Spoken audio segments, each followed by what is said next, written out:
السلام علیکم ورحمۃ اللہ وبرکاتہ۔ شروع کرتے ہیں آپ کے پیارے پیارے سوالوں کے جوابات کا سلسلہ۔ پہلا سوال ہے ساگر پوار صاحب کا۔ سوال یہ کر رہے ہیں فیروزہ فائدہ دے گا یا نہیں؟ سر بولیے آپ۔ فیروزہ پتھر پر ایک ویڈیو ہم نے جو ہے کلپ ریکارڈ کرایا تھا، اس کو شاید مکمل بھائی نے نہیں دیکھا ہے، اگر اس کو دیکھ لیتے تو یہ سوال نہیں ہوتا۔ بہرحال لیکن انہوں نے پوچھ لیا تو شارٹ میں جواب یہ ہے کہ کسی بھی پتھر میں کوئی تاثیر نہیں ہوتی۔ جو کچھ بھی کرنے والا ہے وہ ہے جو اس کائنات کا، اس سرشٹی کا رچیتا ہے، جسے ہم عربی میں اللہ اور فارسی میں خدا، انگلش میں گاڈ اور ہندی میں ایشور کہہ سکتے ہیں۔ تو جو کریٹر ہے، اس کائنات کو بنانے والا ہے، وہی جو ہے سب کچھ کرنے والا ہے۔ اس کے علاوہ کوئی پتھر، کوئی درخت، کوئی پیڑ، کوئی پودا، ایکس وائی زیڈ، کوئی بھی چیز کچھ بھی نہیں کر سکتی ہے سوائے اس واحد اولا شریک کی ذات کے۔ تو فیروزہ پتھر بھی کچھ نہیں کر سکتا ہے۔ اس کے علاوہ بھائی عرفان سوال کر رہے ہیں السلام علیکم حضرت۔ وعلیکم السلام ورحمۃ اللہ وبرکاتہ۔ کیا اللہ پاک کے حمد و ثنا کے لیے دعا میں ناپاکی کی حالت میں سورہ فاتحہ یا کوئی اور قرآن کی آیت پڑھ سکتے ہیں؟ رپلائی: اگر غسل فرض ہو تو۔ اگر آپ بھائی ہیں تو بہتر تو یہی ہے کہ آپ مسئلہ نہ پوچھیں بلکہ غسل کریں، کیونکہ غسل کرنے میں کوئی بہت وقت نہیں لگتا ہے، اور نہ ہی مرد کے لیے یہ مجبوری ہے کہ وہ جو ہے پاکی حاصل نہ کر سکے۔ اگر بہن ہے تو ان کی مجبوری ہے اور ان کے لیے مسئلہ یہی ہے، اور مسئلہ دونوں کے لیے ہے، لیکن بہتر صورت وہی ہے کہ پہلے غسل کر لیا جائے، مسئلے کو نہ دیکھا اور سنا جائے۔ اس کو آپ اس میں مت لیجیے غلط مسئلے میں، مسئلہ بتانے سے منع کر دیا یا یوں کہہ دیا کہ غلط مسئلے میں عمل نہ کریں۔ مسئلہ یہ ہے کہ اگر کوئی ناپاکی کی حالت میں ہے، مرد ہے یا عورت، تو اگر وہ قرآن کریم کی وہ آیات جس میں اللہ رب العزت کی حمد اور ثنا ہے، جیسے سورہ فاتحہ ہے، الحمدللہ رب العالمین الرحمن الرحیم مالک یوم الدین، یا وہ قرآن کریم کی دعا جس میں جو ہے مناجات ہے، دعائیں ہیں، وہ آیات قرآن کریم کی بطور وظیفے کے دعا اور جو ہے حمد اور ثنا کی نیت سے پڑھ سکتے ہیں، تلاوت کی نیت سے نہیں پڑھ سکتے۔ آیت الکرسی پڑھ سکتے ہیں، سورہ فاتحہ پڑھ سکتے ہیں، سورہ اخلاص پڑھ سکتے ہیں، سورہ فلق اور سورہ ناس پڑھ سکتے ہیں۔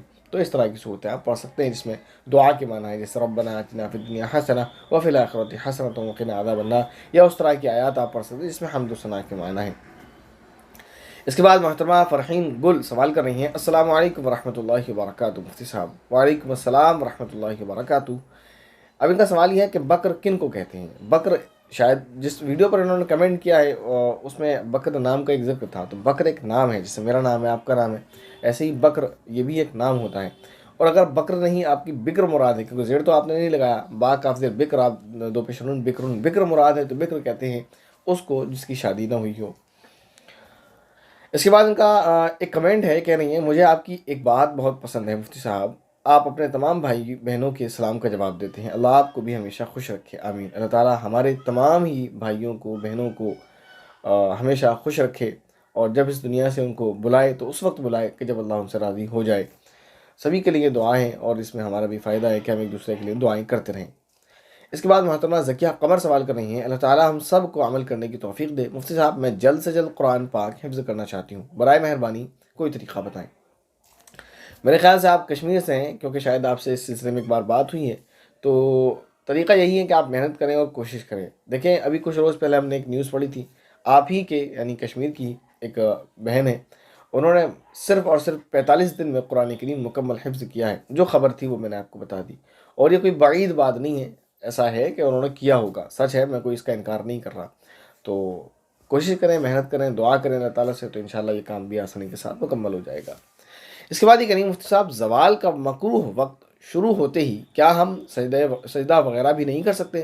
جیسے آیت سجدہ وغیرہ، آیت سجدہ کی تلاوت تو کر سکتے ہیں لیکن سجدہ تلاوت نہیں کر سکتے۔ مکروہ اوقات میں ہم کسی بھی قسم کا سجدہ نہیں کر سکتے ہیں۔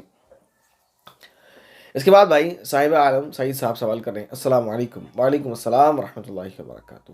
اردو میں جب آپ ٹائپ کریں السلام علیکم تو الف اور سین کے بیچ میں لام ضرور لگایا کریں، یہ کئی مرتبہ ہم نے الگ الگ بھائی اور بہنوں سے کہا ہے۔ اگر ہم اس طرح لکھیں گے بغیر لام کے تو یہ اسلام علیکم ہو جائے گا، تو درست نہیں ہے، الف اور سین کے بیچ میں لام بھی لگایا کریں۔ بہرحال اس کے بعد ان کا سوال ہے جزاک اللہ فی الدارین کا مطلب کیا ہے؟ تو جو سنت ہے وہ ہے جزاک اللہ خیرہ، جزاک اللہ صرف نہیں کہنا چاہیے، سنت نہیں ہے، جائز تو ہے لیکن سنت یہ ہے کہ آپ جزاک اللہ خیر کہیں، خیرہ کہیں، لیکن فی الدارین کا مطلب یہ ہے کہ دونوں جہان میں، یعنی دنیا اور آخرت میں، جزاک اللہ، اللہ آپ کو بدلہ عطا فرمائے، کم سے کم اتنا دو جزاک اللہ خیرہ فی الدارین، کہ اللہ تعالیٰ آپ کو دونوں جہان میں بہترین بدلہ عطا فرمائے۔ اس کے بعد بھائی شمس الحق سوال کر رہے ہیں، انہوں نے شاید نام ابھی بھی صحیح نہیں لکھا ہے، جو بھی نام ہے، کہہ رہے ہیں السلام علیکم ورحمۃ اللہ وبرکاتہ۔ وعلیکم السلام ورحمۃ اللہ وبرکاتہ۔ آخری قاعدے کے مسائل، مقتدی آخری قاعدے میں اتحیات، درود اور دعا کتنی آواز سے پڑھ سکتا ہے؟ میں نے اس سے پہلے بھی بتایا تھا، اتنی آواز سے پڑھ سکتا ہے کہ اس کی آواز اس کی کانوں میں چلی جائے، مثلا التحیات للہ والصلوات والطیبات السلام علیکم، اس طریقے سے کہہ رہے ہیں اگر اتنی آواز نکلی کہ پاس والے لوگ سنتے ہیں تو کیا اس کی نماز ہوگی یا نہیں؟ نماز ہو جائے گی۔ جب ہم اس طرح نارملی پڑھتے ہیں تو دائیں بائیں والے کو ہماری آواز لگتی ہے، کوئی حرج کی بات نہیں ہے۔ پھر دعا دے رہے ہیں، دعا ہے کہ اللہ آپ کو دونوں جہان میں خوشی عطا فرمائے، آمین۔ اللہ تعالیٰ آپ کو بھی اور تمام بہنوں اور بھائیوں کو دونوں جہان میں خوشیاں نصیب فرمائے، آمین۔ اس کے بعد محترمہ ذکیہ قمر ہی سوال کر رہی ہیں، مفتی صاحب برائے مہربانی آپ سے گزارش ہے کہ آپ اپنے چینل پر ہمیں فقہ بھی پڑھائیں، آپ کی بہت مہربانی ہوگی۔ دیکھیں چینل پر جو کام ہے اس میں صرف ہم آپ کو سنا سکتے ہیں، آپ کو سن نہیں سکتے، اور آپ کو ہم سمجھا سکتے ہیں، لیکن ہمیں یہ نہیں پتہ چلے گا آپ نے بات سمجھی یا نہیں سمجھی، تو نیکسٹ بات ہم آپ کو کیسے سمجھائیں گے؟ اس کے لیے ضروری ہے کہ آپ کلاس کو جوائن کریں۔ تو ہماری زوم اپلیکیشن پر کلاسز جاری ہیں، تو آپ کلاس جوائن کر سکتے ہیں، اس کی تفصیل آپ ہمارے واٹس ایپ نمبر 8954392414 پر پوچھ سکتے ہیں۔ ہاں اگر آپ کلاس کو جوائن کر لیں تو انشاءاللہ آپ کو کافی فائدہ ہوگا، اور ہم آپ کو انشاءاللہ فقہ بھی پڑھائیں گے۔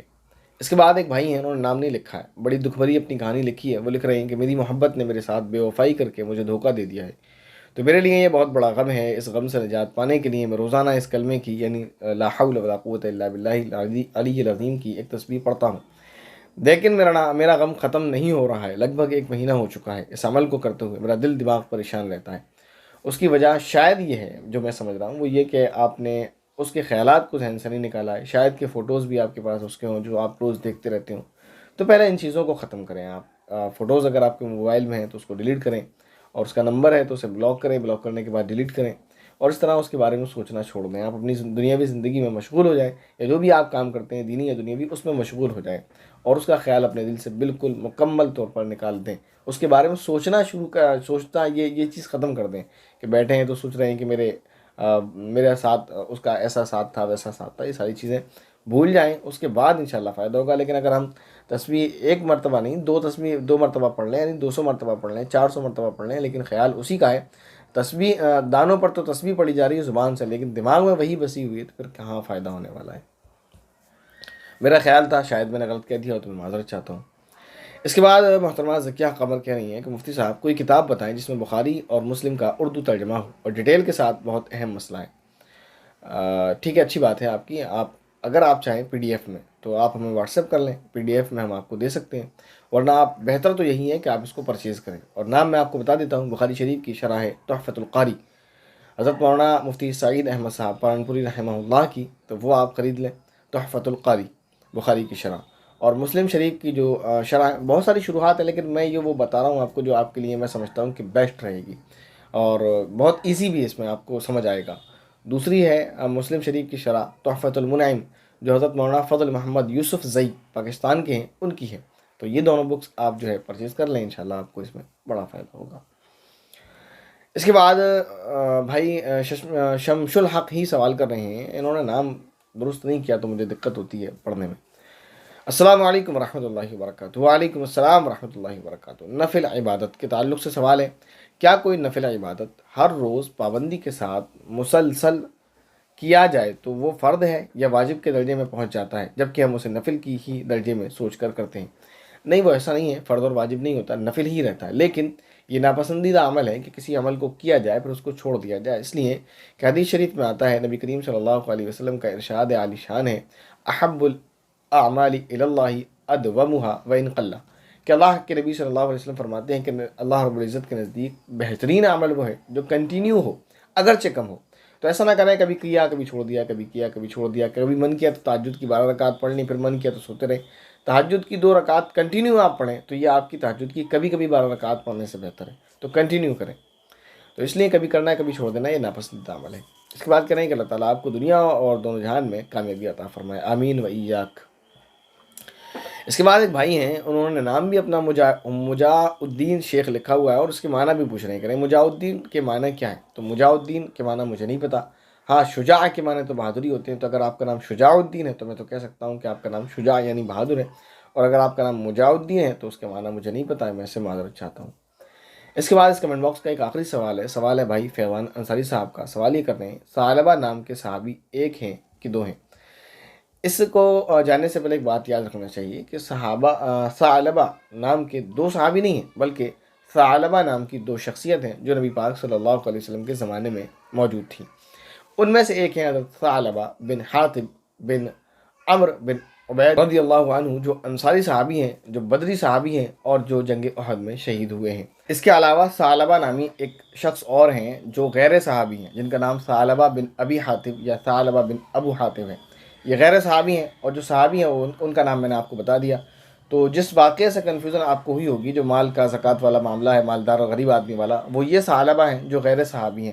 کیونکہ وہ جو صحابی ہیں ثعلبہ رضی اللہ تعالیٰ عنہ، ان کی شہادت غزوہ احد میں ہو گئی، میں نے آپ کو بتایا. اور یہ جو آیات ہیں اس واقعے کے تعلق سے جو نازل ہوئی ہیں سورہ توبہ میں، جو آیت نمبر 75 ہے، یہ ان کے لیے نازل ہوئی ہے جو ثعلبہ غیر صحابی ہے. تو جو ثعلبہ صحابی ہیں ان کی شہادت ہو گئی جنگ احد میں، اور یہ آیت اس کے بعد نازل ہوئی ہے، تو لہذا اس آیت کی وہ مصداق تو بالکل نہیں ہو سکتے ہیں. اور اس آیت کا جو مصداق ہے وہ شخص ثعلبہ بن ابی حاتب، یہ شخص الگ ہے، اور وہ حضرت ثعلبہ بن حاتب بن عمرو بن عبید رضی اللہ تعالیٰ عنہ، یہ صحابی الگ ہیں، سب بدری صحابی ہیں. اور دونوں اگرچہ انصاری ہیں، اس لیے لوگوں کو تھوڑا سا جو ہے کنفیوژن ہو جاتا ہے. دونوں کا نام ثعلبہ ہے، والد کے نام میں حاتب اور ابو حاتب اس کا فرق ہے. جو صحابی ہیں ان کے والد کا نام حاتب ہے، اور جو غیر صحابی ہیں ان کے والد کا نام حاتب ہے، ابی حاتب ہے یا ابو حاتب ہے، ابو حاتب نام ہے. تو اس طرح یہ کنفیوژن ہو جاتا ہے. دوسرا یہ کہ دونوں انصاری بھی ہیں، تو اس وجہ سے کنفیوژن ہو جاتا ہے. باقی یاد رکھیں دو شخصیت ہیں، وہ بدری صحابی ہیں رضی اللہ تعالیٰ عنہ، اور یہ غیر صحابی ہیں جس کے بارے میں یہ آیت نازل ہوئی ہے. امید ہے جو سوال آپ کے تھے ان کے جو جوابات آپ کو دیے گئے وہ آپ کو سمجھ آئے ہوں گے. اگر کسی کا کوئی سوال رہ گیا ہے تو اسے آپ کمنٹ کریں، انشاءاللہ اس کو نیکسٹ کمنٹ باکس میں لے لیا جائے گا. السلام علیکم ورحمۃ اللہ وبرکاتہ.